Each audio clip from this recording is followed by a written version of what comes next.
3초. 그녀에게 남은 시간은 딱 3초였습니다. 총구가 이마에 닿는 차가운 감촉. 금속의 차가움이 피부를 파고들었어요. 방아쇠를 당기는 손가락의 떨림까지 느껴졌습니다. 남자의 숨소리, 땀 냄새, 그리고 그의 심장 박동 소리까지 모든 것이 느린 화면처럼 선명하게 들렸어요. 내가 들은 건 착각이야. 남자가 속삭였습니다. 목소리는 차분했지만 손은 떨리고 있었어요. 그 떨림이 총을 통해 그녀의 이마로 전해졌죠. 아무도 믿지 않았잖아. 판사도, 경찰도, 심지어 내 남자친구도. 맞는 말이었습니다. 아무도 그녀를 믿어주지 않았어요. 모두가 그녀를 미쳤다고 생각했죠. 예민한 청각 때문에 환청을 들었다고, 스트레스로 망상에 빠졌다고 말했습니다. 하지만 그녀는 알고 있었어요. 일주일 전 법정에서 그가 중얼거린 그 한마디를요. 3명 더 죽였어. 그 고백을 들은 건 이 세상에서 그녀 한 명뿐이었습니다. 녹취록에도 없었어요.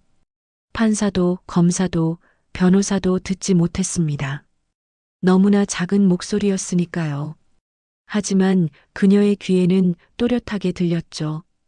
그리고 그 순간부터 그녀의 일상은 지옥이 되었습니다. 자, 이제 선택해. 남자가 말했습니다. 총구가 더 세게 눌렸어요. 기억을 지우든가 아니면. 남자의 말이 끝나기 전이었어요. 멀리서 사이렌 소리가 들렸습니다. 그 소리에 남자가 움찔했죠. 그 짧은 틈을 놓치지 않았습니다. 그녀는 하지만 대체 어떻게 이런 일이 벌어진 걸까요? 평범한 통역사가 왜 죽음의 위협을 받게 된 걸까요? 그녀가 들은 그 말은 정말 진실이었을까요? 아니면 정말로 환청이었던 걸까요? 이 놀라운 진실의 전체 이야기가 궁금하시다면 잠시만 구독 버튼을 눌러주세요. 평범해 보이는 사람들이 마주한 비범한 순간들을 매일 전해드립니다. 알림 설정까지 해두시면 다음 이야기도 놓치지 않으실 거예요. 자, 그럼 일주일 전으로 돌아가 볼까요? 모든 것이 시작되던 그날로요. 월요일 아침 8시. 그녀의 하루는 언제나 같은 시간에 시작되었습니다. 알람 소리가 울리기 전에 눈을 뜨는 습관이 있었어요. 정확히 7시 59분. 알람이 울리기 1초 전이었죠. 서연우, 29살. 프리랜서 법정 통역사였습니다. 아침 루틴은 정확했어요. 샤워 15분, 아침 식사 20분, 준비 20분. 8시 50분에는 어김없이 집을 나섰죠. 지하철역까지 걸어가는 10분 동안 그날 맡은 재판 자료를 복습했습니다. 완벽주의자라는 말을 자주 들었어요. 맞는 말이었습니다. 통역은 실수가 용납되지 않는 일이었으니까요. 한 단어, 한 문장의 오역이 누군가의 인생을 바꿀 수 있었어요. 지하철은 복잡했습니다. 출근 시간이라 사람들로 가득했어요. 연우는 이어폰을 꽂았습니다. 백색 소음이었죠. 주변 소음을 차단하기 위해서였어요. 예민한 청각. 그것은 연우의 축복이자 저주였습니다. 어릴 때부터 다른 사람들이 듣지 못하는 소리를 들었어요.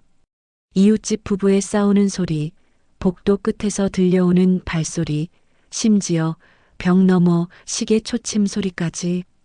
밤에는 잠을 이루기 힘들었죠. 세상이 너무 시끄러웠으니까요.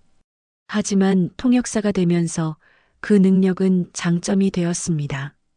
가장 작은 속삭임도 놓치지 않았어요.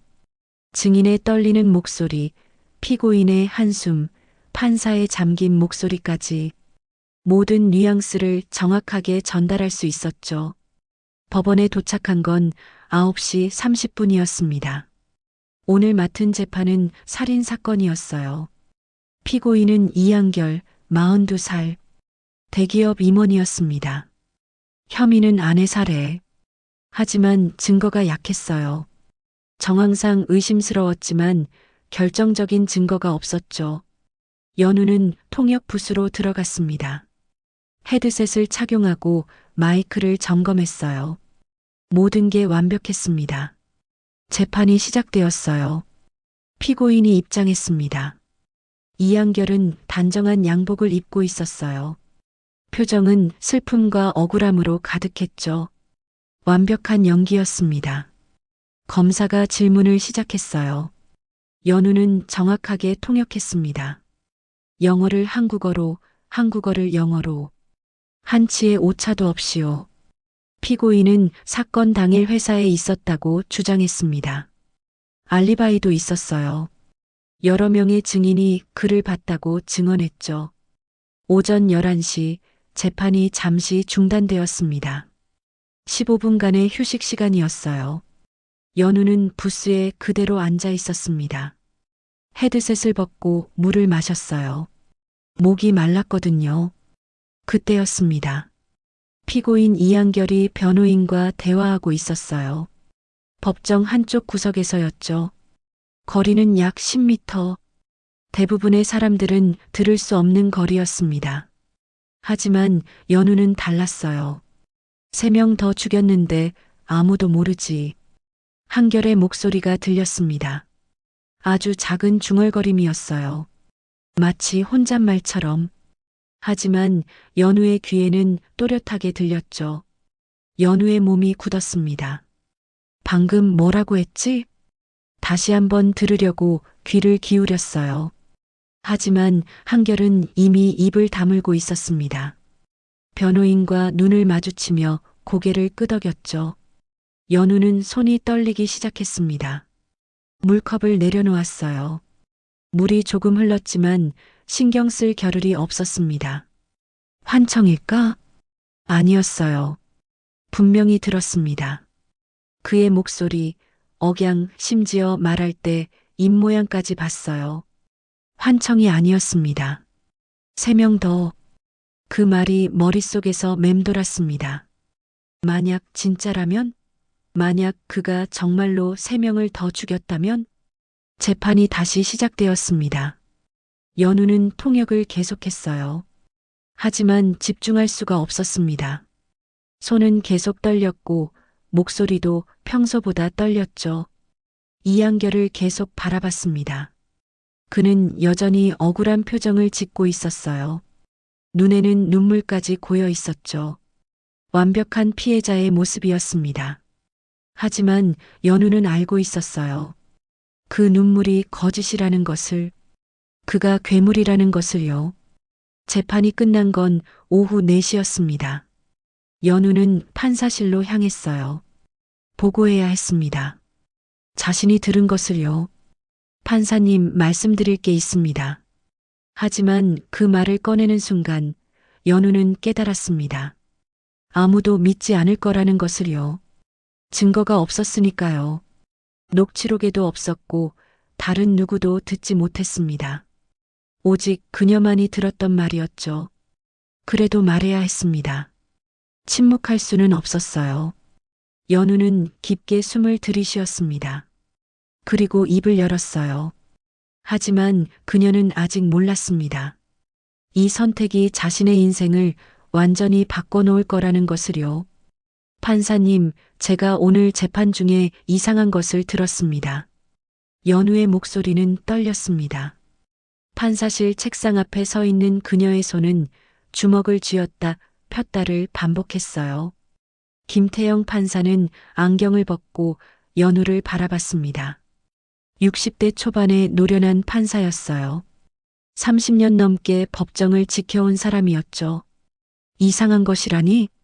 피고인 이한결이 휴식 시간에 혼잣말로 뭔가를 중얼거렸습니다. 판사가 고개를 가우뚱했어요. 혼잣말? 그게 무슨 내용이었는데? 연우는 숨을 깊게 들이쉬었습니다. 말해야 했어요. 설령 믿지 않더라도요. 3명 더 죽였다고 했습니다. 판사실이 조용해졌습니다. 벽시계의 초침 소리만 들렸어요. 째깍째깍. 연우에게는 그 소리가 귀를 찢을 듯 크게 들렸죠. 3명을 더 죽였다고? 네, 분명히 그렇게 말했습니다. 판사가 서류를 뒤적였어요. 재판 녹취록이었습니다. 오늘 진행된 모든 대화가 기록되어 있었죠. 여기 녹취록에는 그런 내용이 없는데요. 연우의 가슴이 철렁 내려앉았습니다. 알고 있었어요. 녹취록에 없다는 것을요. 너무 작은 소리였으니까요. 저만 들었습니다. 너무 작은 소리였거든요. 판사가 안경을 다시 썼습니다. 그의 눈빛이 조금 달라졌어요. 의심의 빛이었죠. 서 통역사님, 혹시 요즘 스트레스를 많이 받으시나요? 연우는 그 질문의 의미를 알았습니다. 환청을 의심하는 거였어요. 아닙니다. 제 청각이 예민해서 다른 사람들이 듣지 못하는 소리도 들을 수 있습니다. 판사는 잠시 생각에 잠겼어요. 손가락으로 책상을 두드렸습니다. 톡, 톡, 톡. 규칙적인 소리였죠. 다른 사람은 아무도 듣지 못했고, 녹취록에도 없고, 오직 당신만 들었다는 말씀이시죠? 네, 하지만 분명히 들었습니다. 서 통역사님, 판사의 목소리가 부드러워졌습니다. 동정 어린 목소리였어요. 통역은 매우 스트레스가 많은 일입니다. 특히 살인 사건 같은 중대한 재판은 더욱 그렇죠. 혹시 잠시 휴식을 취하시는 게 어떨까요? 연우는 할 말을 잃었습니다. 판사는 그녀를 믿지 않았어요. 스트레스로 인한 환청이라고 생각하는 거였죠. 하지만 저는 판사가 손을 들었습니다. 대화를 끝내겠다는 신호였어요. 오늘은 여기까지 하시죠. 충분히 쉬시고 다음 재판 때 다시 봅시다. 연우는 더 이상 할 말이 없었습니다. 고개를 숙이고 판사실을 나왔어요. 복도는 텅 비어 있었습니다. 대부분의 사람들이 퇴근한 시간이었어요. 연우의 발소리만 울렸죠. 쿵, 쿵, 쿵. 엘리베이터를 기다리는 동안 연우는 창밖을 바라봤습니다. 해가 지고 있었어요. 하늘은 붉게 물들어 있었죠. 정말 환청이었을까? 아니었습니다. 분명히 들었어요. 그의 목소리, 억양, 모든 게 너무나 선명했습니다. 엘리베이터가 도착했어요. 문이 열리자 누군가 나왔습니다. 연우였습니다. 연우는 깜짝 놀라 뒤로 물러섰어요. 5년 만에 보는 얼굴이었죠. 강민준, 35살. 법원 속기사였습니다. 그리고 연우의 전 약혼자였어요. 연우야. 민준의 목소리는 낮았습니다. 예전과 똑같은 목소리였어요. 차분하고 안정적인 하지만 왠지 거리감이 느껴지는 목소리였죠. 오랜만이야. 연우는 애써 평온한 척했습니다. 하지만 목소리는 떨렸어요. 그래, 오랜만이네. 여기서 일하고 있었어? 응, 작년부터. 너는? 나도 작년부터 이 법원에 배치됐어. 둘 사이에 침묵이 흘렀습니다. 어색한 침묵이었어요. 한때는 그렇게 가까웠던 두 사람이었는데 이제는 무슨 말을 해야 할지 몰랐죠.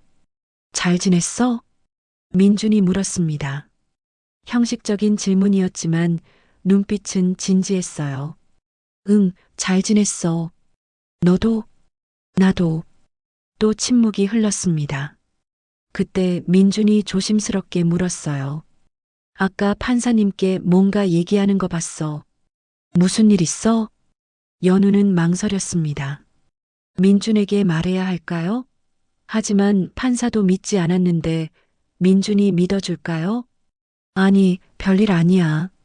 그렇게 말하려다가 멈췄습니다. 말하고 싶었어요. 누군가에게라도 털어놓고 싶었죠. 실은 오늘 재판에서 이상한 걸 들었어. 민준의 눈빛이 달라졌습니다. 집중하는 눈빛이었어요. 이상한 거? 연우는 오늘 있었던 일을 설명했습니다. 휴식 시간에 들은 한결의 중얼거림, 판사에게 보고했지만 믿지 않았던 것까지 모든 것을요. 민주는 조용히 들었습니다. 표정을 읽을 수 없었어요. 믿는 걸까요? 아니면 판사처럼 환청이라고 생각하는 걸까요? 연우야. 민준이 입을 열었습니다. 내가 예민한 청각을 가진 건 알아. 그래서 통역사로 성공할 수 있었던 거고, 연우의 심장이 빨리 뛰었습니다. 믿어주는 걸까요? 하지만 살인사건 재판은 스트레스가 심하잖아. 혹시 너무 긴장해서 연우는 고개를 저었습니다. 민준도 믿지 않는 거였어요. 아니야, 분명히 들었어. 민준이 한숨을 쉬었습니다. 연우야, 기억나? 대학교 때 시험 기간에 내가 환청을 들었던 거. 연우의 몸이 굳었습니다. 그 일을 기억했어요. 20살 때였죠. 중간고사 기간에 스트레스를 너무 받아서 존재하지 않는 소리를 들었던 적이 있었습니다. 그때도 내가 확신했잖아. 분명히 들었다고. 하지만 알고 보니, 알아, 그때는 환청이었어. 하지만 이번엔 달라. 민준이 연우의 어깨에 손을 올렸습니다. 푹 쉬어. 그리고 병원 한번 가봐. 스트레스 관리 상담이라도. 연우는 민준의 손을 뿌리쳤습니다. 나는 미치지 않았어. 민준의 얼굴에 안타까움이 스쳤어요. 그런 말을 하는 게 아니야. 그냥 내 건강이 걱정돼서. 연우는 더 이상 듣고 싶지 않았습니다. 엘리베이터 버튼을 눌렀어요. 고마워, 하지만 난 괜찮아. 엘리베이터가 도착했습니다. 연우는 안으로 들어갔어요. 문이 닫히기 전에 민준의 목소리가 들렸습니다. 연우야, 조심해. 문이 완전히 닫혔습니다. 연우는 거울에 비친 자신의 모습을 봤어요. 창백한 얼굴, 떨리는 입술, 지친 모습이었죠. 정말 환청이었을까? 의심이 스멀스멀 올라왔습니다. 모두가 믿지 않는데 혹시 정말로 자신이 잘못 들은 걸까요? 아니야. 연우는 고개를 저었습니다. 분명히 들었어요. 환청이 아니었습니다. 하지만 증명할 방법이 없었습니다. 집에 도착한 건 밤 8시였습니다. 원룸에 불을 켰어요. 익숙한 공간이었죠. 하지만 오늘은 왠지 낯설게 느껴졌습니다. 연우는 소파에 앉아 핸드폰을 켰습니다.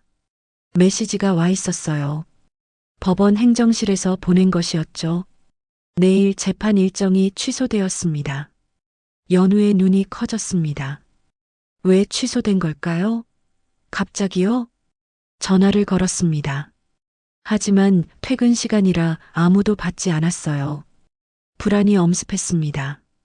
무언가 잘못되고 있는 느낌이었어요. 창밖을 바라봤습니다.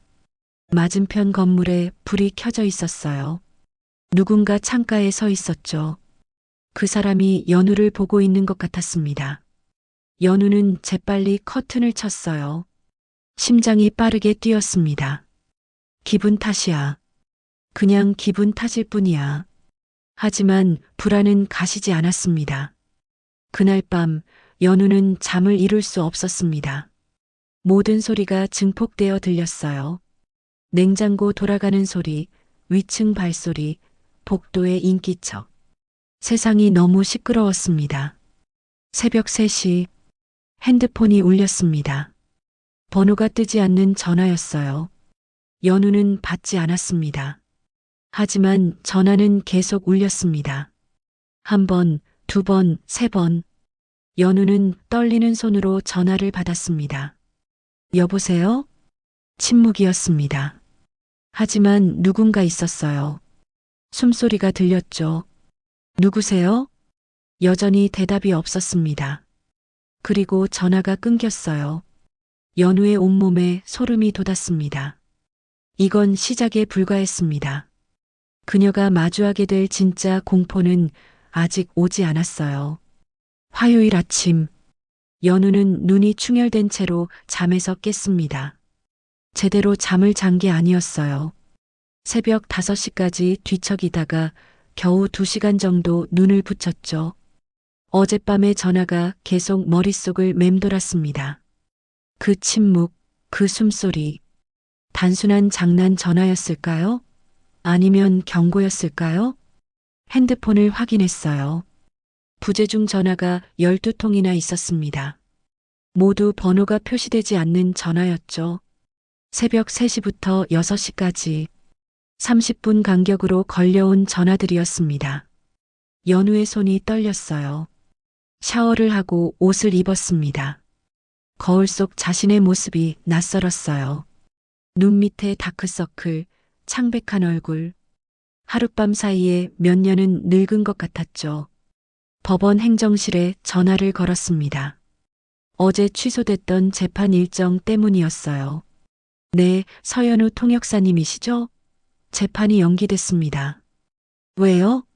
갑자기요? 피고인 측에서 증인을 추가로 신청했다고 합니다. 준비 기간이 필요하대요. 언제 다시 열리나요? 아직 확정되지 않았습니다. 연락드리겠습니다. 전화가 끊어졌습니다. 연우는 불안했어요. 뭔가 이상했습니다. 재판이 연기된 것도 이 타이밍도요. 커피를 마시려고 부엌으로 갔습니다. 그때 창문 밖에서 무언가 움직이는 게 보였어요. 맞은편 건물 옥상이었습니다. 누군가 망원경 같은 것을 들고 있었죠. 이쪽을 향해서요. 연우는 재빨리 커튼을 쳤습니다. 심장이 미친 듯이 뛰었어요. 감시당하고 있는 걸까? 아니야, 과민 반응이야. 그냥 새를 관찰하는 사람일 거야. 하지만 확신할 수 없었습니다. 밖에 나가기가 두려웠어요. 하지만 집에만 있을 수도 없었죠. 연우는 용기를 내서 현관문을 열었습니다. 복도는 조용했어요. 평소와 다름없었습니다. 엘리베이터를 기다리는데 옆집 문이 열렸습니다. 30대 남자가 나왔어요. 2, 3일 전에 이사 온 사람이었죠. 안녕하세요. 남자가 인사했습니다.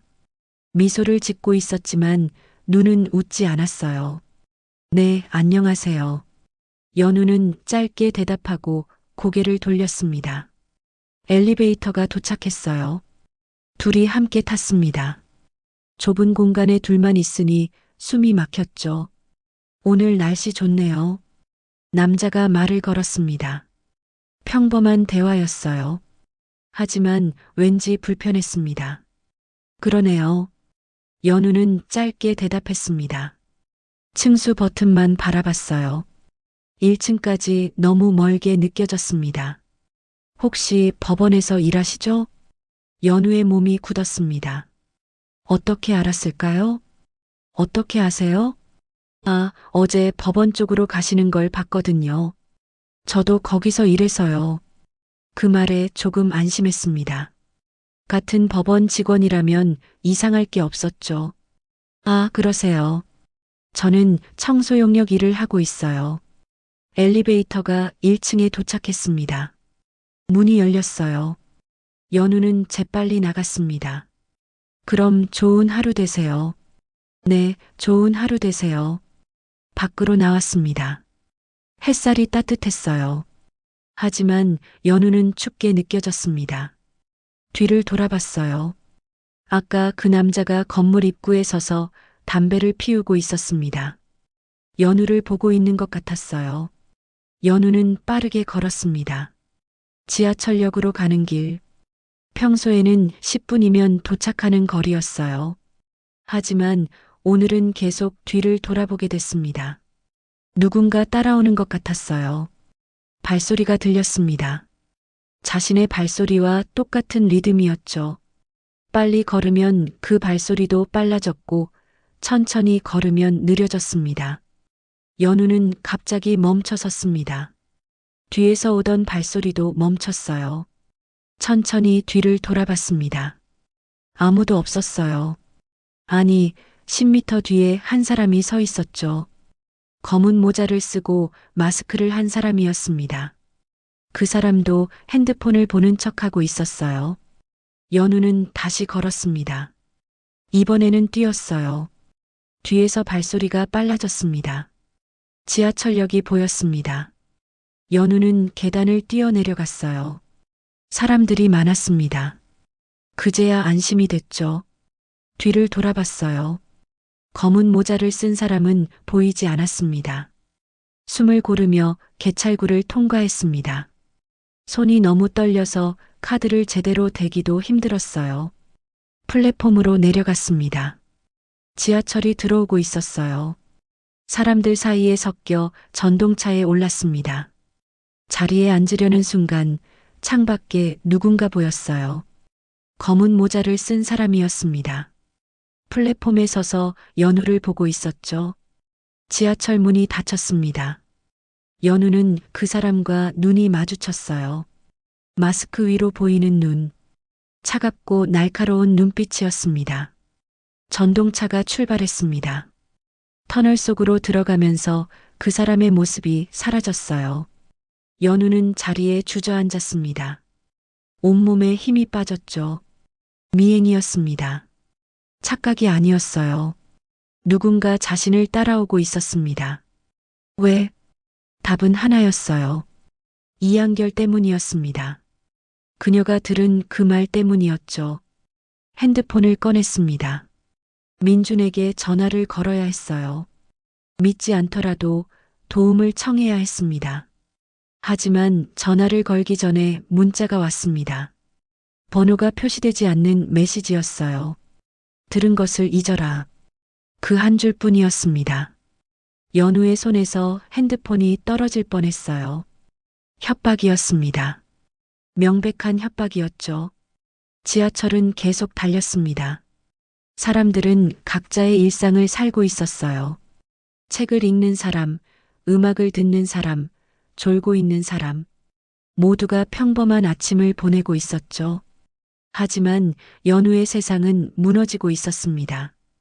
법원역에 도착했습니다. 연우는 내리지 못했어요. 밖에 누가 기다리고 있을 것 같았습니다. 다음 역까지 갔어요. 그리고 그 다음 역까지. 새 정거장을 더 가서야 겨우 내렸습니다. 낯선 역이었어요. 한 번도 와본 적 없는 곳이었죠. 계단을 올라가 밖으로 나왔습니다. 주변을 살폈어요. 수상한 사람은 보이지 않았습니다. 카페로 들어갔습니다. 구석자리에 앉아 커피를 주문했어요. 이제 어떻게 해야 할까요? 경찰에 신고해야 할까요? 하지만 뭐라고 말할까요? 누군가 저를 미행하는 것 같다고, 협박 문자를 받았다고, 증거가 있나요? 없었습니다. 민준에게 전화를 걸었습니다. 이번에는 정말로요. 벨소리가 3번 울렸어요. 여보세요? 민준의 목소리가 들렸습니다. 민준아, 나야. 연우야? 무슨 일이야? 연우는 떨리는 목소리로 말했습니다. 누가 날 미행하고 있어. 협박 문자도 왔어. 뭐? 민준의 목소리가 진지해졌어요. 지금 어디야? 모르겠어. 법원역에서 새 정거장 더 가서 내렸어. 어떤 카페에 있어. 주소 보내. 지금 갈게. 연우는 카페 주소를 보냈습니다. 민준이 올 때까지 기다려야 했어요. 창밖을 바라봤습니다. 사람들이 지나다녔어요. 그중 누가 자신을 지켜보고 있을까요? 30분이 지났습니다. 카페 문이 열렸어요. 민준이었습니다. 그의 얼굴에는 걱정이 가득했어요. 연우야. 민준이 다가와 앉았습니다. 괜찮아? 연우는 고개를 저었어요. 괜찮지 않았습니다. 무슨 일이 있었는지 처음부터 다시 말해봐. 연우는 모든 것을 설명했습니다. 새벽에 전화, 미행, 협박 문자까지 하나도 빠짐없이요. 민준의 표정이 점점 굳어졌어요. 문자 봐도 돼? 연우는 핸드폰을 건넸습니다. 민준이 메시지를 확인했어요. 들은 것을 잊어라. 민준이 중얼거렸습니다. 이거 진짜 협박이네. 그의 목소리에서 의심이 사라졌어요. 드디어 믿어주는 것 같았습니다. 경찰에 신고해야 해. 연우가 말했습니다. 하지만 민주는 고개를 저었어요. 아직 아니야. 왜? 협박을 받고 있는데 민준이 연우를 똑바로 바라봤습니다. 연우야, 내가 들은 그 말, 만약 진짜라면 이건 단순한 협박이 아니야. 살인자가 너를 노리고 있는 거야. 연우의 온몸이 얼어붙었습니다. 그리고 경찰에 신고하면 그쪽에서 더 급하게 움직일 거야. 증거를 없애거나 아니면 민준이 말을 멈췄어요. 하지만 연우는 알았습니다. 그 다음 말이 뭔지요. 날 없애거나. 민준이 고개를 끄덕였습니다. 며칠만 기다려. 내가 조사해 볼게. 넌 속기사잖아. 무슨 조사를? 민준이 잠시 망설였어요. 뭔가 말하려다가 멈췄습니다. 그냥 내가 아는 사람들이 있어. 도움을 줄 수 있는 사람들. 믿어봐. 연우는 민준을 바라봤습니다. 그의 눈빛은 진지했어요. 예전에 봤던 그 눈빛이었죠. 자신을 지켜주겠다는 눈빛이었습니다. 알았어. 며칠만 기다릴게. 오늘은 집에 가지 마. 호텔에 묵어. 민준이 지갑에서 카드를 꺼냈습니다. 이것 써. 내 명의로 예약해 줄게. 연우는 카드를 받았어요. 고마워. 민준이 연우의 손을 잡았습니다. 조심해. 어디 가든 사람 많은 곳으로만 다녀. 혼자 있지 마. 알았어. 민준이 일어섰습니다. 연락할게. 핸드폰 항상 켜두고. 민준이 카페를 나갔어요. 연우는 창밖으로 그의 뒷모습을 봤습니다. 뭔가 이상했어요. 민준의 반응이, 말투가, 모든 게 마치 이런 일에 익숙한 사람처럼요. 하지만 지금은 그런 걸 생각할 겨를이 없었습니다. 연우는 커피를 다 마시고 자리에서 일어났어요. 호텔을 찾아야 했습니다. 오늘 밤을 보낼 안전한 곳을요. 하지만 안전한 곳이 정말 있을까요? 그들이 어디까지 알고 있는지, 얼마나 가까이 있는지 알 수 없었습니다. 연우는 모르고 있었어요. 이 순간에도 누군가 자신을 지켜보고 있다는 것을요. 호텔 방은 좁았지만 안전했습니다. 연우는 문을 잠그고 체인까지 걸었어요. 창문도 확인했습니다. 13층이었죠. 밖에서 들어올 수는 없을 거예요. 침대에 앉아 핸드폰을 확인했습니다. 민준에게서 문자가 와 있었어요. 잘 도착했어? 혹시 모르니까 밖에 나가지 마. 음식은 룸서비스 시켜 먹고. 연우는 답장을 보냈습니다. 응, 도착했어. 고마워. 하지만 잠은 오지 않았어요. 눈을 감으면 검은 모자를 쓴 남자가 보였습니다. 그 차가운 눈빛이요. 수면제라도 먹어야 할까 생각했습니다. 하지만 약을 먹으면 깊이 잠들 거예요. 그럼 위험할지도 모르죠. 결국 밤을 꼬박 새웠습니다. 텔레비전을 켜두고 앉아 있었어요. 볼륨은 최대한 낮췄죠. 복도에서 들리는 소리를 놓치지 않기 위해서였습니다. 새벽 5시, 복도에서 발소리가 들렸어요. 천천히 다가오는 발소리였습니다. 연우의 심장이 빨리 뛰었습니다. 문 앞에서 멈췄어요. 노크 소리가 들렸습니다. 톡, 톡, 톡. 누구세요? 대답이 없었습니다. 연우는 조심스럽게 문 쪽으로 다가갔어요. 도어 스코프로 밖을 봤습니다. 아무도 없었어요. 하지만 바닥에 뭔가 놓여 있었습니다. 하얀 봉투였어요. 연우는 한참을 망설였습니다. 문을 열어야 할까요? 다시 한번 복도를 확인했어요. 정말 아무도 없었습니다. 체인을 건 채로 문을 살짝 열었습니다. 손을 뻗어 봉투를 집었어요. 재빨리 문을 닫고 잠갔죠. 봉투 안에는 사진이 들어 있었습니다. 연우의 손이 떨렸어요. 사진 속에는 연우가 있었습니다. 어제 법원 앞에서 찍은 것 같았어요. 그리고 카페에서 민준과 이야기하는 모습도 있었죠. 계속 지켜보고 있었던 겁니다. 사진 뒷면에는 글씨가 적혀 있었어요. 경고는 여기까지다. 연우는 사진을 떨어뜨렸습니다. 온몸에 소름이 돋았어요. 그들은 알고 있었습니다. 호텔까지 따라온 거예요. 핸드폰을 집었습니다. 민준에게 전화를 걸어야 했어요. 하지만 전화기가 울리기 전에 민준에게서 전화가 왔습니다. 연우야, 큰일 났어. 민준의 목소리는 다급했어요. 뭔데? 내 집에 누가 들어갔어? 뭐? 연우의 머릿속이 하얘졌습니다. 지금 경찰이 와 있어. 이웃 사람이 신고했대. 내 집 문이 부서져 있다고. 연우는 말을 잃었습니다. 지금 어디야? 내가 데리러 갈게. 호텔. 하지만 여기도 안전하지 않아. 방금 협박 사진을 받았어. 10분만 기다려. 지금 갈게. 전화가 끊어졌습니다. 연우는 서둘러 짐을 챙겼어요. 가방에 옷과 노트북을 넣었습니다. 손이 너무 떨려서 지퍼를 채우기도 힘들었죠. 민준이 도착한 건 정확히 9분 후였습니다. 같이 연우의 집으로 갔어요.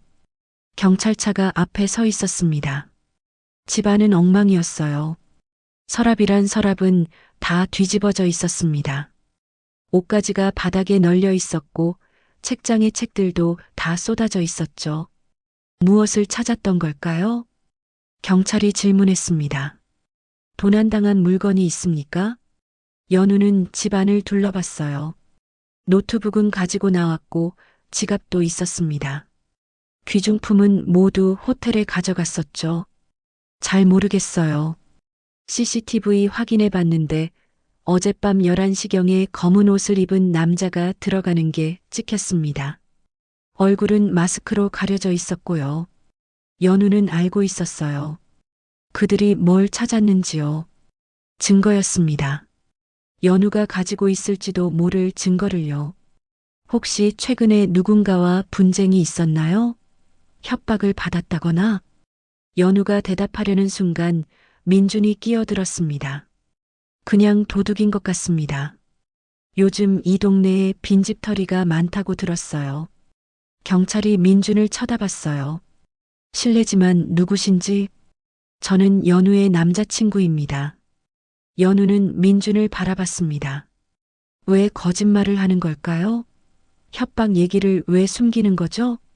하지만 민준의 눈빛이 말하고 있었습니다. 지금은 아니라고요. 경찰이 몇 가지 더 질문했습니다. 연우는 대충 대답했어요. 민준이 시키는 대로요. 혹시 다른 곳에 묵을 데가 있으신가요? 문을 고칠 때까지는 여기 있기 힘들 것 같은데. 네, 친구 집에 가겠습니다. 경찰이 떠난 후 연우는 민준에게 물었습니다. 왜 협박 얘기를 안 했어? 민준이 주변을 살폈어요. 아무도 없다는 걸 확인하고 나서 작게 말했습니다. 경찰이 믿지 않을 거야. 증거가 없으니까. 오히려 너를 의심할 수도 있어. 피해 망상증이 있다거나 자작극이라고 생각할 수도 있고. 그리고 경찰 내부에 그들의 사람이 있을 수도 있어. 연우는 입을 다물었습니다. 민준 말이 맞았어요. 필요한 거 있으면 챙겨. 당분간 여기 오면 안 돼. 연우는 몇 가지 옷과 서류들을 챙겼습니다. 그러다가 책상 서랍에서 뭔가를 발견했어요. USB였습니다. 이상했어요. 연우는 USB를 거의 쓰지 않았거든요. 모든 파일은 클라우드에 저장했죠. 이거 내 거 아닌데. 연우가 USB를 집어들었습니다. 검은색 작은 USB였어요. 뭐야? 민준이 다가왔습니다. 이거 내 거 아니야. 누가 놓고 간 것 같아. 민준의 표정이 굳어졌어요. 열어봐. 연우는 노트북을 켰습니다. USB를 꽂았어요. 파일이 하나 있었습니다. 폴더명은 진실이었죠. 클릭했습니다. 안에는 문서 파일들이 가득했어요. 의료 기록, 실종자 명단, 은행 거래 내역. 연우는 파일을 하나씩 열어봤습니다. 손이 떨렸어요. 이게 뭐야? 민준도 화면을 들여다봤습니다. 그의 얼굴이 점점 창백해졌어요. 실종 사건들이었습니다. 지난 3년간 실종된 사람들의 명단이었어요. 모두 12명이었죠. 그리고 한결의 이름이 있었습니다. 용의자 목록에요. 연우야, 이거. 민준의 목소리가 떨렸습니다. 누가 조사한 거야? 경찰도 아니고. 파일을 더 열어봤습니다. 사진들이 나왔어요. 한결이 누군가를 만나는 사진, 돈 봉투를 주고받는 사진, 그리고 마지막 파일, 동영상이었습니다. 재생했어요. 화면에 한결이 나타났습니다. 어두운 주차장 같은 곳이었어요. 누군가와 대화하고 있었죠. 소리는 작았지만 들렸습니다. 다음은 언제죠? 한결의 목소리였어요. 다음 달. 타겟은 이미 정해졌어. 증인이야. 연우의 심장이 멈출 것 같았습니다. 증인? 재판 증인 말인가요? 아니, 우리를 목격한 증인. 없애야 해. 동영상이 끝났습니다. 연우는 말을 잃었어요. 민준도 얼어붙어 있었습니다. 누가 이걸 준 거야? 모르겠어. 하지만 이건 증거야. 민준이 말했습니다. 결정적인 증거야. 이걸로 한결을 잡을 수 있어. 하지만 누가? 왜 나한테? 민준이 생각에 잠겼어요. 누군가 내부 고발자가 있는 것 같아. 조직 안에서 갑자기 연우의 핸드폰이 울렸습니다. 또 번호가 표시되지 않는 전화였어요. 받지 마. 민준이 말했지만 연우는 이미 받았습니다. 여보세요? 침묵이었습니다. 하지만 숨소리가 들렸어요. 그리고 목소리가 들렸습니다. 변조된 목소리였어요. USB를 받았군요. 연우의 온몸이 굳었습니다. 누구세요? 중요하지 않아요. 중요한 건 그 안에 진실이 있다는 거죠. 왜 저한테 이걸 주는 거예요? 당신이 유일하게 그의 고백을 들은 사람이니까. 당신만이 증언할 수 있어요. 하지만 아무도 날 믿지 않아요. 이제는 믿을 거예요. 증거가 있으니까. 목소리가 잠시 멈췄습니다. 조심하세요. 그들이 당신을 노리고 있어요. 하지만 포기하지 마세요. 이건 당신만의 싸움이 아니에요. 무슨 뜻이에요? 전화가 끊어졌습니다. 연우는 핸드폰을 내려놓았어요. 민준이 물었습니다. 뭐래? 누군가 내부 고발자야. 이 USB를 증거로 쓰래. 민준이 USB를 빼서 주머니에 넣었습니다. 이건 내가 맡을게. 안전한 곳에 보관해야 해. 그리고 그는 연우를 똑바로 바라봤어요. 연우야, 이제 선택해야 해. 이 증거를 가지고 싸울 거야? 아니면 도망갈 거야? 연우는 잠시 생각했습니다. 창밖을 바라봤어요. 평범한 아침이었습니다. 사람들이 출근하고 차들이 지나가고 세상은 돌아가고 있었죠. 하지만 연우의 세상은 멈춰 있었습니다. 싸울래? 연우의 목소리는 떨렸지만 단호했어요. 그들이 날 협박하고 쫓아다니고 집까지 털었어. 이제 더 이상 도망칠 수 없어. 민준이 미소 지었습니다. 알았어. 그럼 이제부터 준비하자. 뭘? 반격을. 민준의 눈빛이 변했습니다.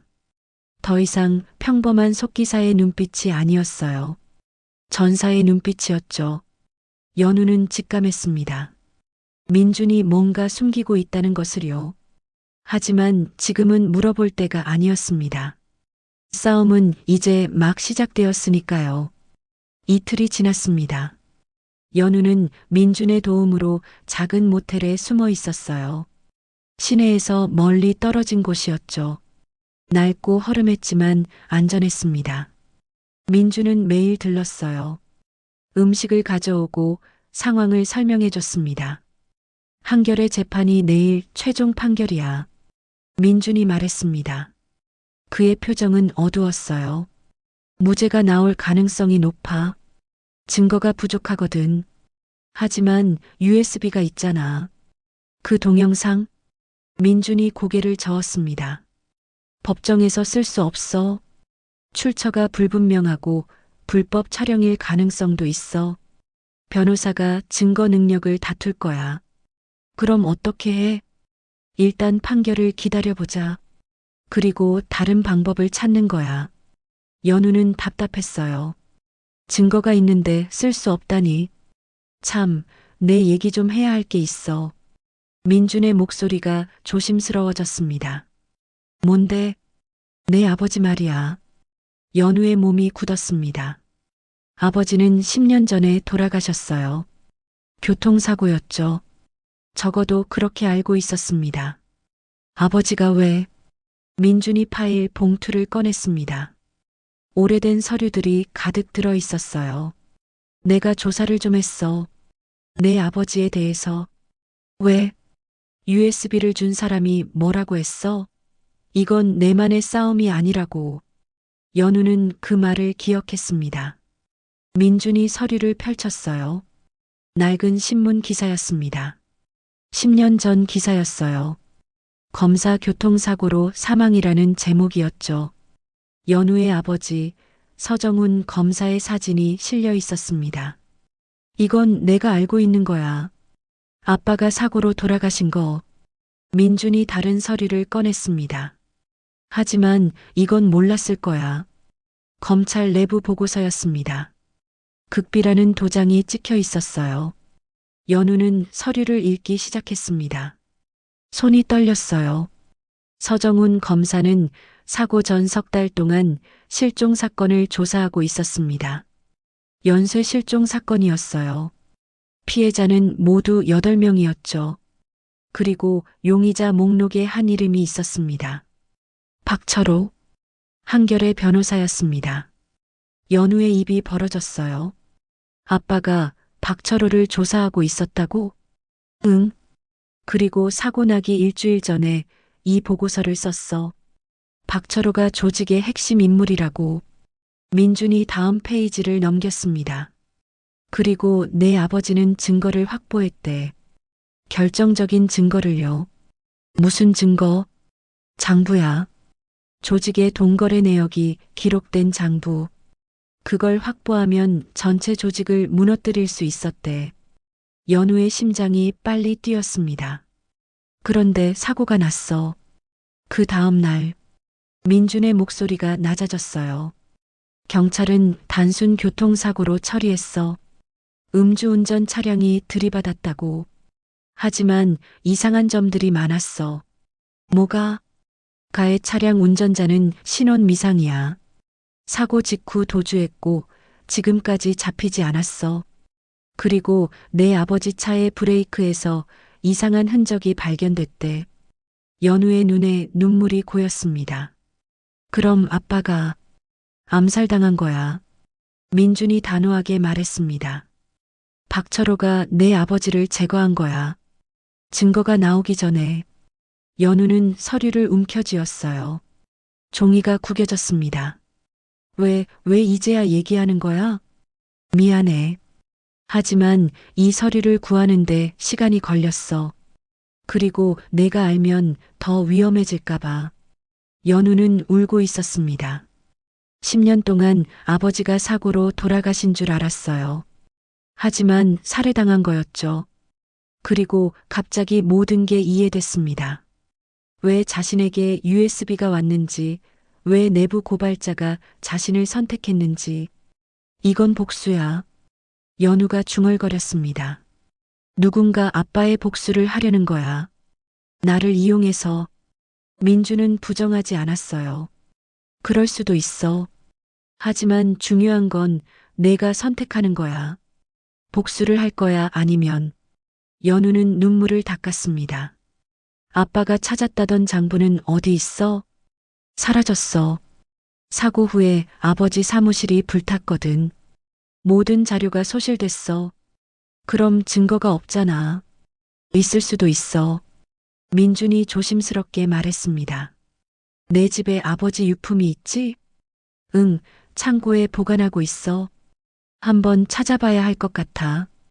혹시 아버지가 뭔가 숨겨뒀을지도 몰라. 바로 그때였습니다. 밖에서 차 소리가 들렸어요. 급브레이크 소리였죠. 민준의 표정이 변했습니다. 불 꺼. 연우는 재빨리 불을 껐어요. 어둠이 방을 덮었습니다. 민준이 창문으로 다가가 커튼 틈으로 밖을 봤어요. 세대야. 차가 세대. 누구야? 모르겠어. 하지만 우리를 찾아온 것 같아. 문을 두드리는 소리가 들렸습니다. 쿵쿵쾅. 거칠게 두드리고 있었어요. 열어. 경찰이야. 하지만 경찰이 아니었습니다. 민준도 알고 있었어요. 뒷문으로 나가. 민준이 속삭였습니다. 연우는 가방을 집었어요. 민준이 앞장섰습니다. 복도로 나갔어요. 계단을 내려가려는 순간 아래에서 발소리가 들렸습니다. 위로 올라오고 있었어요. 민준이 연우의 손을 잡았습니다. 옥상으로 계단을 뛰어 올라갔습니다. 뒤에서 고함 소리가 들렸어요. 저기다. 잡아. 옥상 문을 열었습니다. 차가운 밤 공기가 얼굴을 때렸어요. 어떻게 해? 연우가 물었습니다. 옥상 끝이었어요. 더 이상 갈 곳이 없었습니다. 민준이 주변을 살폈어요. 옆 건물까지 거리는 약 2미터였습니다. 뛰어야 해. 뭐? 다른 방법이 없어. 문이 벌컥 열렸습니다. 3명의 남자가 들어왔어요. 모두 검은 옷을 입고 있었죠. 그중 한 명이 총을 꺼냈습니다. 거기서 민준이 연우를 뒤로 밀었어요. 내가 시간 벌게. 넌 뛰어. 안 돼. 가. 아버지 유품 찾아야 하잖아. 민준이 남자들에게 달려들었습니다. 연우는 망설였어요. 하지만 선택의 여지가 없었습니다. 뒤로 몇 걸음 물러섰습니다. 그리고 전력으로 뛰었어요. 옥상 끝에서 뛰어 올랐습니다. 공중에 떠 있는 순간 시간이 멈춘 것 같았어요. 아래가 보였습니다. 4층 아래가요. 떨어지면 죽을 거예요. 하지만 떨어지지 않았습니다. 옆 건물 옥상에 착지했어요. 굴렀습니다. 어깨를 부딪혔어요. 아팠지만 살아 있었습니다. 뒤에서 총소리가 들렸습니다. 탕. 민준아. 고함 치려다 입을 막았습니다. 민준은 싸우고 있었어요. 연우를 위해서요. 연우는 일어나 뛰었습니다. 눈물이 흘렀지만 멈추지 않았어요. 계단을 내려가고 길로 나왔습니다. 택시를 잡았어요. 어디로 갈까요? 연우는 주소를 댔습니다. 창고 주소였어요. 아버지 유품이 있는 곳이었죠. 창고에 도착한 건 1시간 후였습니다. 낡은 건물이었어요. 외곽에 있는 셀프 창고였죠. 연우는 열쇠를 꺼냈습니다. 10년 동안 한 번도 오지 않았던 곳이었어요. 열쇠는 어머니가 돌아가시기 전에 줬습니다. 언젠가 필요할 거라고 하셨죠. 문을 열었습니다. 먼지 냄새가 났어요. 불을 켰습니다. 상자들이 쌓여 있었어요. 아버지의 물건들이었습니다. 연우는 상자를 하나씩 열기 시작했습니다. 옷, 책, 서류들, 추억들이 쏟아졌어요. 그리고 마지막 상자에서 뭔가를 발견했습니다. 오래된 수첩이었어요. 가죽 표지의 낡은 수첩이었죠. 열어봤습니다. 아버지의 글씨였습니다. 빼곡하게 적혀 있었어요. 날짜, 장소, 이름들. 그리고 한 페이지에 큰 글씨로 적혀 있었습니다. 박철호, 조직의 머리, 반드시 잡아야 한다. 진아를 위해서라도. 진아는 연우의 어머니 이름이었습니다. 그 밑에 작은 글씨로 또 적혀 있었어요. 만약 내가 죽으면 이 수첩을 경찰에 전달하라. 모든 증거가 여기 있다. 연우의 손이 떨렸습니다. 이게 바로 증거였어요. 아버지가 10년 전에 모았던 증거였습니다. 핸드폰이 울렸습니다. 민준이었어요. 여보세요? 민준아. 연우야, 괜찮아? 민준의 목소리는 거칠었어요. 숨을 헐떡이고 있었죠. 응, 괜찮아. 넌? 나도. 간신히 도망쳤어. 지금 어디야? 창고. 아빠 유품 찾았어. 수첩이 있어. 모든 증거가 여기 있어. 정말? 잘했어. 근데 민준아. 응? 아빠가 조직을 조사한 이유가 엄마 때문이래. 수첩에 그렇게 적혀 있어? 민준이 한숨을 쉬었습니다. 그래. 내 어머니도 그들의 피해자였어. 연우의 심장이 멈췄습니다. 무슨 소리야? 내 어머니 병 기억하지? 2년 동안 투병하다가 돌아가셨잖아. 응. 그게 자연사가 아니었어. 서서히 독을 먹인 거야. 연우는 더 이상 듣고 싶지 않았습니다. 하지만 들어야 했어요. 왜? 내 아버지가 조직을 조사하기 시작해서 그래서 경고를 준 거야. 아내를 천천히 죽이면서 연우는 주저앉았습니다. 모든 것이 연결되어 있었습니다. 어머니의 죽음, 아버지의 죽음, 그리고 지금 자신에게 일어나는 일까지 10년 전의 복수가 지금 다시 시작되고 있었어요. 연우야, 들어. 내일 한결 판결이나 무죄가 나올 거야. 하지만 우리한테는 이제 무기가 있어. 내 아버지 수첩이. 우리 뭘 해야 해? 판결 후에 기자회견이 있을 거야. 한결과 박철호가 나올 거고, 그때 모든 걸 폭로하는 거야. 위험하지 않아? 위험해. 하지만 이게 유일한 방법이야. 연우는 수첩을 꼭 쥐었습니다. 알았어. 하자. 조심해. 그들이 널 찾고 있을 거야. 전화가 끊어졌습니다. 연우는 창고 안에 혼자 남았어요. 어둠 속에서 아버지의 수첩을 바라봤습니다. 10년이 지났지만 싸움은 끝나지 않았던 거예요. 그리고 이제 그 싸움을 이어갈 사람은 연우였습니다. 아빠, 엄마, 제가 끝낼게요. 연우는 수첩을 가방에 넣었습니다. 내일이면 모든 것이 끝날 거예요. 아니면 자신이 끝나거나. 판결의 날이었습니다. 법정은 기자들과 방청객들로 가득 찼어요. 모두가 이 재판에 주목하고 있었습니다.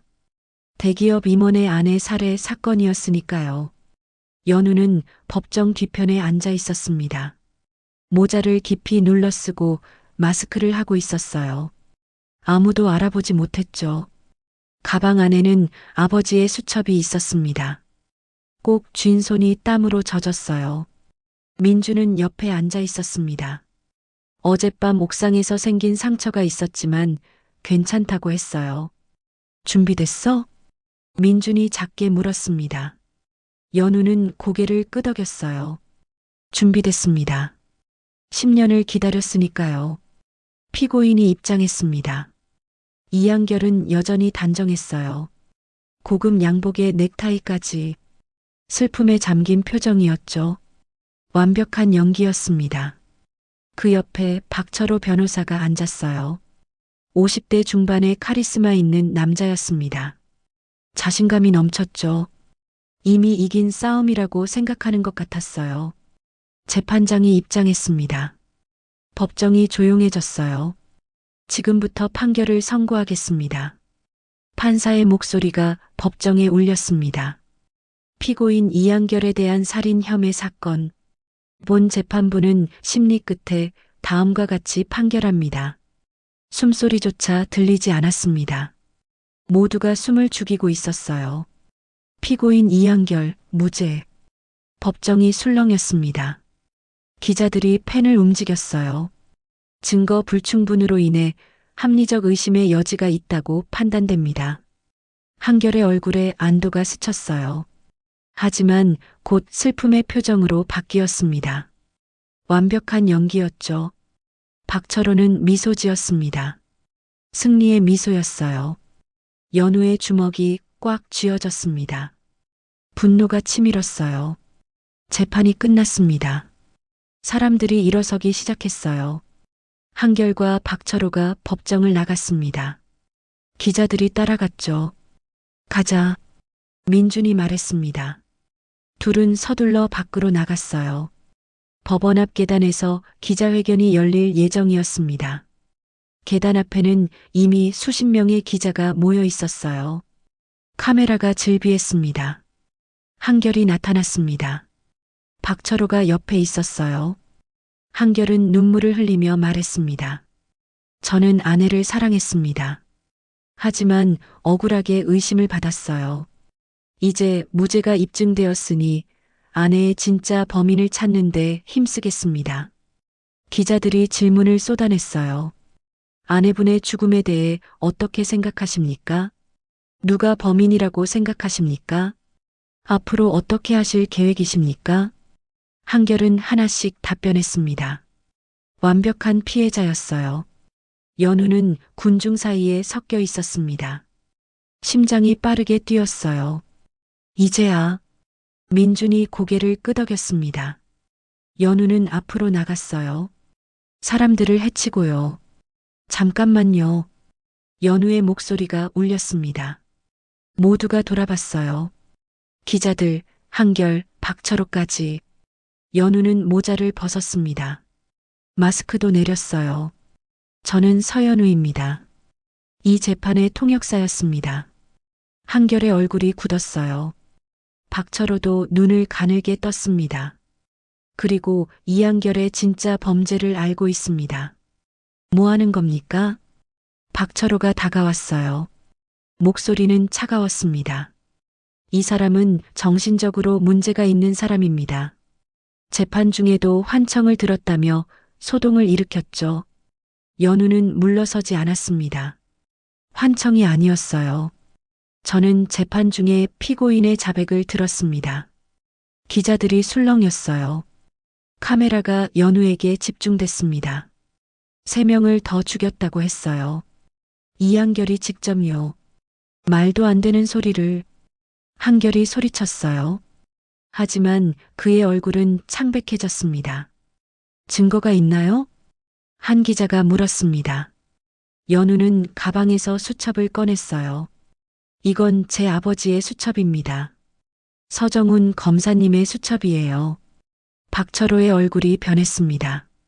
10년 전 아버지는 연쇄 실종 사건을 조사하고 계셨어요. 그리고 그 배후에 박철호 변호사가 있다는 걸 밝혀냈죠. 거짓말입니다.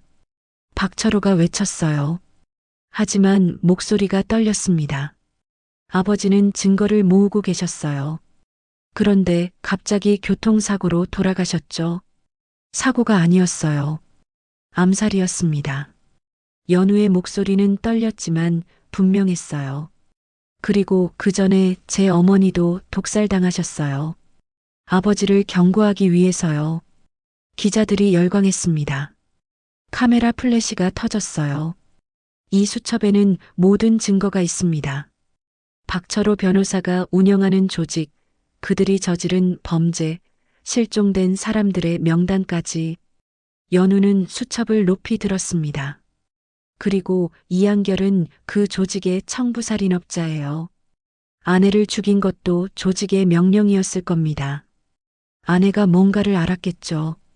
한결이 뒤로 물러섰어요. 도망치려는 것 같았습니다. 하지만 그때 사람들이 그를 둘러쌌어요. 경찰들이었습니다. 민준이 신호를 보낸 거였어요. 이한결, 박철호. 체포합니다. 경찰이 수갑을 채웠습니다. 무슨 짓입니까? 증거도 없이. 박철호가 소리쳤어요. 증거는 있습니다. 한 남자가 나타났습니다. 50대 초반의 검사복을 입은 남자였어요. 저는 서정훈 검사의 후임입니다. 10년 전부터 이 사건을 다시 조사하고 있었습니다. 그가 서류 봉투를 들어 보였어요. 그리고 이번에 결정적 증거를 확보했습니다. 조직의 자금 흐름, 살인 청부 기록, 모든 게 여기 있습니다. 연우는 그 남자를 봤어요. 낯익었습니다. 그가 다가와 작게 말했어요.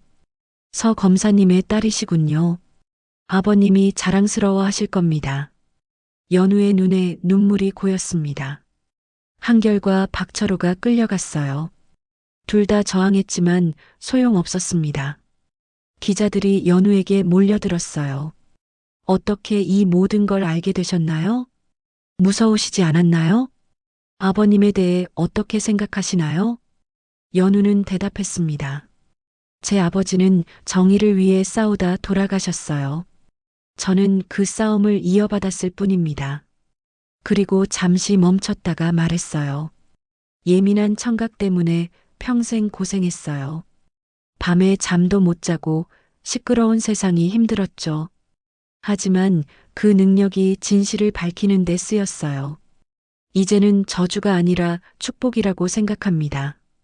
박수 소리가 터졌습니다. 사람들이 연우를 향해 박수를 보냈어요. 민준이 다가왔습니다. 잘했어. 연우는 민준을 바라봤어요. 고마워. 내가 없었으면 못했을 거야. 민준이 미소 지었습니다. 하지만 그 미소 뒤에 뭔가 있었어요. 연우는 느낄 수 있었습니다. 민준아, 넌 대체 누구야? 민준의 미소가 사라졌어요. 얘기할 게 있어. 조용한 곳에서 둘은 법원을 벗어났습니다. 근처 공원 벤치에 앉았어요. 연우야, 사실은 민준이 입을 열었습니다. 나는 단순한 속기사가 아니야. 연우는 이미 짐작하고 있었어요. 하지만 듣고 싶었습니다. 그의 입에서요. 나는 경찰 특수팀 소속이야. 정확히는 조직범죄 전담팀. 10년 전부터 박철호 조직을 추적하고 있었어. 연우의 눈이 커졌습니다.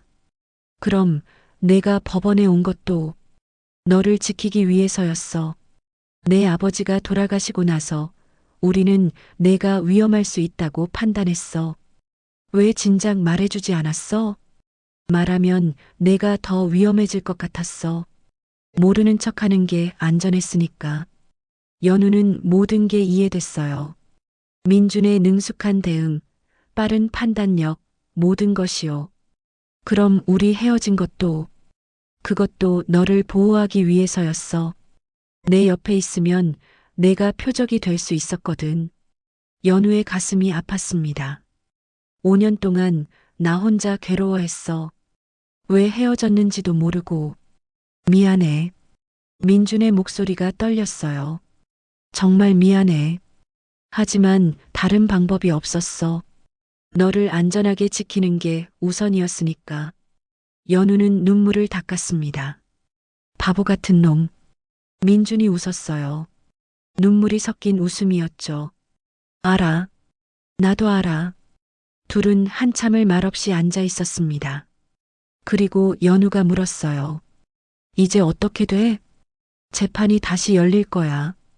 이번엔 제대로 된 재판이. 한결과 박철호 그리고 조직원들 전부 처벌받을 거야. 아빠와 엄마는 내 부모님 사건도 재수사될 거야. 진실이 밝혀질 거고 명예도 회복될 거야. 연우는 하늘을 바라봤어요. 파란 하늘이었습니다. 아빠, 엄마, 이제 편히 쉬세요. 바람이 불었습니다. 따뜻한 봄바람이었어요. 민준이 조심스럽게 물었습니다. 연우야, 우리. 연우는 민준을 바라봤어요. 지금은 아니야. 민준이 고개를 끄덕였습니다. 알아. 시간이 필요하겠지. 하지만 언젠가는. 연우가 미소 지었어요. 언젠가는. 모든 게 끝나고 나면. 민준도 미소 지었습니다. 기다릴게. 둘은 다시 하늘을 바라봤어요. 구름이 천천히 흘러가고 있었습니다. 싸움은 끝났습니다. 10년 만에요. 하지만 치유는 이제 시작이었어요. 일주일이 지났습니다. 연우는 경찰서에서 진술을 마치고 나왔어요. 며칠 동안 계속 조사를 받았습니다. 아버지의 수첩, 자신이 들은 것, 그리고 협박당한 일까지. 모든 것을 설명했죠. 피곤했지만 마음은 가벼웠습니다. 10년 만에 짐을 내려놓은 기분이었어요. 민준이 밖에서 기다리고 있었습니다. 다 끝났어? 응. 이제 재판만 남았어. 한결과 박철호의 재판은 다음 달에 열릴 예정이었어요. 이번에는 제대로 된 재판이 될 거였습니다. 커피 마실래? 민준이 물었습니다. 좋아. 둘은 근처 카페로 갔어요. 조용한 카페였습니다. 창가 자리에 앉았죠. 커피를 주문하고 나서 연우가 물었습니다. 민준아, 궁금한 게 있어. 뭔데? 넌 어떻게 우리 아빠를 알게 된 거야? 경찰 특수팀이라고 했잖아. 그럼 아빠와 함께 일한 거야? 민준이 잠시 망설였어요. 뭔가 말하기 어려운 표정이었습니다. 그래. 함께 일했어. 언제부터? 10년 전부터. 연우는 계산을 해봤어요. 10년 전이면 민주는 25살이었습니다. 그때 넌각 경찰이 됐을 텐데. 맞아. 신입이었어. 그런데 어떻게 아빠와? 민준이 깊은 숨을 쉬었습니다. 사실은 내 아버지가 날 발견한 거야. 무슨 뜻이야? 민준이 커피를 한 모금 마셨어요. 시간을 벌려는 것 같았습니다. 나도 박철호 조직의 피해자였어. 연우의 눈이 커졌습니다. 내 형이 실종됐거든. 12년 전에. 연우는 말을 잃었어요. 형은 28살이었어. 작은 회사를 운영하고 있었는데 어느 날 갑자기 사라진 거야. 민준의 목소리가 떨렸습니다. 경찰에 신고했지만 찾지 못했어. 단서도 없었고 그냥 공기처럼 사라진 거야. 그래서 경찰이 된 거야? 응. 형을 찾고 싶었어. 그리고 진실을 밝히고 싶었지. 민준이 연우를 바라봤어요. 경찰이 되고 1년쯤 됐을 때 내 아버지를 만났어. 서정훈 검사님. 그분이 실종 사건을 조사하고 계셨거든. 아빠가? 응. 그리고 내 형의 사건도 그 조사 목록에 있었어. 연우는 이해하기 시작했습니다. 아버지께서 날 따로 부르셨어. 그리고 물으셨지. 진실을 알고 싶으냐고. 위험할 수도 있다고. 그래도 할 거냐고. 너는 뭐라고 했어? 하겠다고 했지. 형을 위해서라도. 민준의 눈에 눈물이 고였어요. 그때부터 비공식적으로 함께 일했어. 검사님은 법적으로, 나는 현장에서.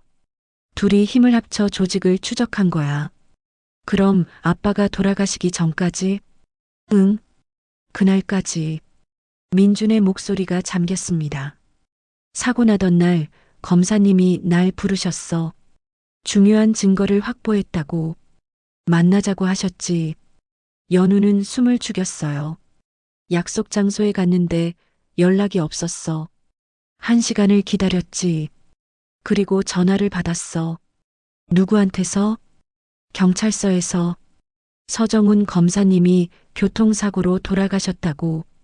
민준의 눈에서 눈물이 흘렀습니다. 내가 늦었어. 1시간만 빨리 갔더라면 검사님을 구할 수 있었을지도 몰라. 연우도 눈물을 흘렸어요. 내 잘못이 아니야. 알아. 머리로는 알아. 하지만 마음이 그렇지 않아. 민준이 손으로 얼굴을 가렸습니다. 검사님은 내게 아버지 같은 분이었어. 내 형을 찾아주려고 애쓰셨고 나를 믿어주셨어. 그래서 날 지켜준 거구나. 검사님이 돌아가시고 나서 약속했어. 검사님의 가족을 지키겠다고. 그래서 널 지켜본 거야. 처음부터 멀리서 내가 안전한지 확인했어. 연우는 깨달았습니다. 우연히 만난 게 아니었던 거예요. 우리가 만난 것도 우연은 아니었어. 하지만 내게 다가간 건 진심이었어. 널 알게 되면서 지켜야 할 대상이 아니라 사랑하는 사람이 됐어. 민준의 고백에 연우는 울음을 터뜨렸습니다. 그래서 헤어진 거야. 내 옆에 있으면 내가 위험해질 것 같아서. 조직이 눈치챌까봐. 바보 같은 놈. 혼자 다 짊어지고. 미안해. 둘은 한참을 울었습니다. 카페 안 사람들이 쳐다봤지만 신경 쓰지 않았어요. 잠시 후 연우가 물었습니다. 형은 찾았어? 민준이 고개를 저었습니다. 아직도 못 찾았어. 실종자 명단에는 있었는데 어떻게 됐는지는 모르겠어. 이번 재판에서 밝혀질 수도 있어. 형이 어떻게 됐는지. 연우가 민준의 손을 잡았습니다. 같이 찾자. 너의 형도 다른 피해자들도. 그때 민준의 핸드폰이 울렸습니다. 전화를 받았어요. 네, 팀장님. 네, 정말요? 민준의 표정이 밝아졌습니다. 알겠습니다. 지금 갈게요. 전화를 끊고 연우를 바라봤어요. 연우야, 큰일이야. 뭔데? 조직원 중 한 명이 자백했대. 모든 범죄를 털어놓고 있어. 정말? 그리고 실종자들에 대한 정보도 주고 있대. 내 형에 대해서도. 연우는 민준의 손을 꽉 쥐었습니다. 혼자 들으면 힘들 거야. 고마워. 둘은 서둘러 경찰서로 향했습니다. 조사실에는 한 남자가 앉아 있었어요. 40대 초반으로 보였습니다. 박철호 조직의 실무자였죠. 민준과 연우는 유리창 너머에서 지켜봤어요. 강민성 씨 형에 대해 말씀해 주시겠습니까? 형사가 물었습니다. 남자가 고개를 숙였어요. 정말 죄송합니다. 그의 목소리는 떨리고 있었어요. 강민성 씨는 12년 전에 저희 조직에 납치됐습니다. 민준의 몸이 굳었습니다. 왜 납치했습니까?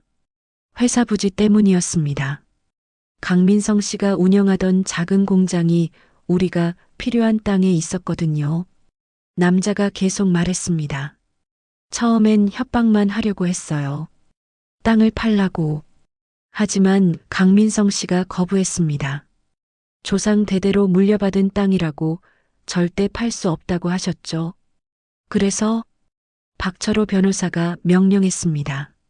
없애라고. 민준의 주먹이 떨렸어요. 연우가 그의 어깨를 잡았습니다. 강민성 씨를 어떻게 했습니까? 저희가 죽였습니다. 남자가 흐느꼈어요. 시체는 어디에? 산속에 묻었습니다. 정확한 위치를 알려드리겠습니다. 민주는 더 이상 듣지 못했습니다. 밖으로 나갔어요. 연우가 따라갔죠. 복도에서 민주는 주저앉았습니다. 형이 죽었어. 연우가 그를 안았습니다. 12년 동안 살아있을 거라고 믿었어. 어딘가에서 살아있을 거라고. 언젠가 돌아올 거라고. 민준이 울었습니다. 12년간 참았던 눈물이 터졌어요. 미안해, 형. 내가 못 지켰어. 내가 못 찾아줬어. 연우도 같이 울었습니다. 민준의 고통이 느껴졌어요. 한참을 울고 나서 민준이 말했습니다. 이제야 알았어. 형이 어떻게 됐는지. 12년 만에. 적어도 이제 진실을 알았어. 그리고 범인들도 잡혔고. 맞아. 형도 이제 편히 쉴 수 있겠지. 민준이 하늘을 올려다봤어요. 형, 미안해. 늦었지만 복수는 했어. 널 죽인 놈들 다 잡았어. 연우가 민준의 손을 잡았습니다. 너희 형도 우리 부모님도 이제 평안하실 거야. 민준이 연우를 바라봤어요. 우리 비슷하네. 둘 다 소중한 사람을 잃었고 10년 넘게 진실을 몰랐고 이제야 알게 됐고. 연우가 미소 지었습니다. 그리고 둘 다 복수했지. 민준이 연우의 손을 꽉 쥐었습니다. 내가 없었으면 못했을 거야. 내가 없었으면 나도 못했을 거야. 둘은 서로를 바라봤어요. 연우야. 응? 이제 시작해도 될까? 우리. 연우는 잠시 생각했습니다. 조금만 더 기다려줄래? 재판이 끝나고 모든 게 정리되고 나면. 알았어. 민준이 미소 지었습니다. 그날 밤 연우는 부모님 사진 앞에 앉았습니다. 아빠, 엄마, 모든 게 끝났어요. 촛불을 켰어요. 따뜻한 불빛이 사진을 비췄습니다. 아빠가 찾으려던 진실, 제가 밝혔어요. 그리고 아빠의 명예도 회복됐어요. 아빠가 영웅이었다는 걸. 연우는 미소 지었습니다. 그리고 민준이요. 아빠가 아끼던 그 사람, 저도 사랑하게 됐어요. 아빠가 기뻐하실 것 같아요. 창문이 살짝 열려 있었거든요. 촛불이 흔들렸어요. 연우는 그게 부모님의 대답이라고 느꼈습니다. 고마워요, 아빠, 엄마. 그리고 사랑해요. 눈물이 흘렀습니다. 하지만 이번에는 슬픔의 눈물이 아니었어요. 안도의 눈물이었죠. 10년 만에 드디어 마음의 짐을 내려놓았습니다. 석 달 후, 대법정은 다시 한번 사람들로 가득 찼습니다. 하지만 이번에는 달랐어요. 피고인석에는 이한결과 박철호뿐만 아니라 조직원 8명이 더 앉아 있었죠. 연우는 증인석에 앉아 있었습니다. 이번에는 숨지 않았어요. 당당하게 자신의 자리에 있었습니다. 판사가 입장했습니다. 지금부터 최종 판결을 선고하겠습니다. 법정이 조용해졌어요. 피고인 이한결, 살인죄로 무기징역을 선고합니다. 한결의 얼굴이 일그러졌습니다. 더 이상 연기하지 않았어요. 진짜 모습이 드러났죠. 피고인 박철호, 조직 범죄, 살인 교사, 증거인멸 등의 죄로 무기징역을 선고합니다. 박철호는 고개를 숙였습니다. 한때 법정을 주름잡던 변호사의 모습은 없었어요. 나머지 피고인들에 대해서도 징역 15년에서 25년의 형이 선고됐습니다. 또한 12년 전고 강민성 씨 살해 사건, 10년 전 서정훈 검사 살해 사건에 대해서도 유죄를 인정합니다. 연우의 눈에 눈물이 고였습니다. 드디어 끝났어요. 재판정 뒤편에 민준이 앉아 있었습니다. 그도 눈물을 흘리고 있었어요. 판결문 낭독이 끝났습니다. 피고인들이 끌려나갔어요. 연우는 자리에서 일어났습니다. 민준이 다가왔죠. 끝났어. 연우가 말했습니다. 응, 드디어 끝났어. 둘은 법정을 나왔습니다. 밖에는 기자들이 기다리고 있었어요. 서연우 씨, 판결에 대해 어떻게 생각하십니까? 정의가 실현됐다고 생각합니다. 늦었지만요. 앞으로 계획이 어떻게 되십니까? 연우는 잠시 생각했어요. 통역 일을 계속할 겁니다. 제 능력이 필요한 곳에서요. 그리고 연우가 민준을 바라봤습니다. 사랑하는 사람과 새로운 시작을 할 거예요. 기자들이 환호했습니다. 카메라 플래시가 터졌어요. 며칠 후 연우와 민준은 바닷가에 있었습니다. 조용한 해변이었어요. 사람도 별로 없었죠. 파도 소리가 들렸습니다. 연우에게는 그 소리가 평화롭게 들렸어요. 예전 같으면 너무 시끄러웠을 텐데 이제는 아름답게 느껴졌습니다. 좋지? 민준이 물었습니다. 응, 정말 좋아. 연우야, 물어볼 게 있어. 뭔데? 너의 예민한 청각 말이야. 지금도 힘들어? 연우는 잠시 생각했어요. 힘들 때도 있어.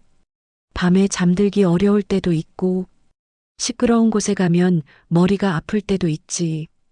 그럼 여전히 저주인 거네. 아니야. 연우가 미소 지었습니다. 이제는 알아. 이게 저주가 아니라 선물이라는 걸.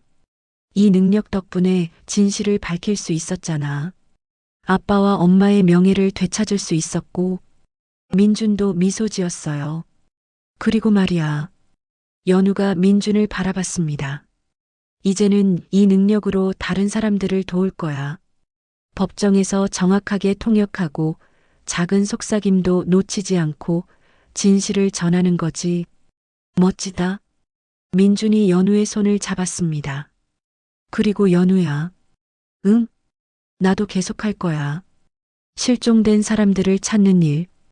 우리 형처럼 억울하게 사라진 사람들을 위해서. 연우가 고개를 끄덕였어요.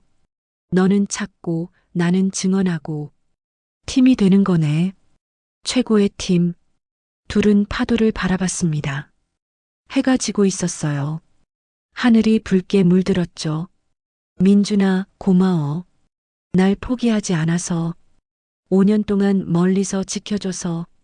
그리고 다시 내 옆으로 와줘서. 날 믿어줘서. 그리고 사랑해줘서. 민준이 연우를 안았습니다. 파도 소리가 들렸습니다. 바람 소리, 모래 밟는 소리, 심장 뛰는 소리까지. 연우에게는 모든 소리가 들렸습니다. 하지만 이제는 두렵지 않았어요. 세상은 시끄러웠지만 그 속에서 아름다움을 찾을 수 있었으니까요. 1년 후, 연우는 새로운 재판의 통역을 맡고 있었습니다. 이번에는 인권 침해 사건이었어요. 목소리를 내지 못하는 사람들을 위한 재판이었죠.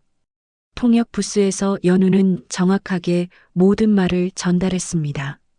증인의 떨리는 목소리, 피해자의 절규, 모든 것을요. 재판이 끝나고 피해자 가족이 다가왔습니다. 감사합니다. 우리 말을 제대로 전해주셔서. 연우는 미소 지었어요. 제가 해야 할 일이에요. 집에 돌아오니 민준이 저녁을 준비하고 있었습니다. 어서 와. 오늘 재판 어땠어? 좋았어. 피해자분들이 고마워하시더라. 민준이 접시를 내려놓으며 말했습니다. 나도 오늘 좋은 소식이 있어. 뭔데? 실종자 한 명을 찾았어. 3년 만에 가족 품으로 돌아갔어. 가족분들이 엄청 기뻐하시더라. 나도 덩달아 기뻤어. 정말 잘했어. 우리 잘하고 있는 것 같지? 정말 잘하고 있어. 둘은 저녁을 먹으며 하루를 이야기했어요. 평범하지만 특별한 일상이었습니다. 만약 그날 그 말을 듣지 못했다면 어땠을까 하고, 그랬으면 모든 게 달랐겠지. 한결은 자유의 몸이 됐을 거고, 박철호는 계속 범죄를 저질렀을 거고, 그리고 우리는 진실을 모른 채 살았겠지. 연우가 돌아서서 민준을 바라봤어요. 그래서 깨달았어. 들어야 할 것을 듣는 게 얼마나 중요한지. 그리고 들은 것에 대해 침묵하지 않는 게 얼마나 중요한지. 맞아. 우리 모두 뭔가를 듣잖아. 부당함, 거짓말, 아픔. 하지만 대부분 못 들은 척해. 들었으면 말해야 해. 행동해야 하고. 연우가 하늘을 올려다봤습니다. 별이 보였어요. 아빠, 엄마. 저 잘하고 있죠? 바람이 불었습니다. 따뜻한 바람이었어요. 연우는 그게 부모님의 대답이라고 느꼈습니다. 잘하고 있다고, 자랑스럽다고요. 우리 아이는 어떨까? 민준이 갑자기 물었습니다. 나중에 우리 아이가 생기면 너처럼 예민한 청각을 물려받을까? 연우는 웃었어요. 그럴 수도 있겠지. 그 아이한테 알려줄 거야. 그게 저주가 아니라 선물이라고. 다른 사람들이 듣지 못하는 걸 들을 수 있는 능력이라고. 그 능력으로 세상을 더 나은 곳으로 만들 수 있다고. 좋은 엄마가 될 거야. 너도 좋은 아빠가 될 거야. 미래에 대한 이야기였지만 그리 멀지 않은 미래 같았어요. 10년을 기다렸다. 진실을 알기 위해. 그리고 10년 만에 모든 것이 끝났다. 아니, 끝난 게 아니라 새로 시작됐다. 아빠와 엄마가 시작한 싸움을 나와 민준이 이어가고 있다. 우리는 멈추지 않을 것이다. 목소리를 잃은 사람들을 위해, 진실을 찾는 사람들을 위해. 예민한 청각은 더 이상 저주가 아니다. 이제는 내가 세상에 줄 수 있는 가장 큰 선물이다. 밤은 고요했습니다.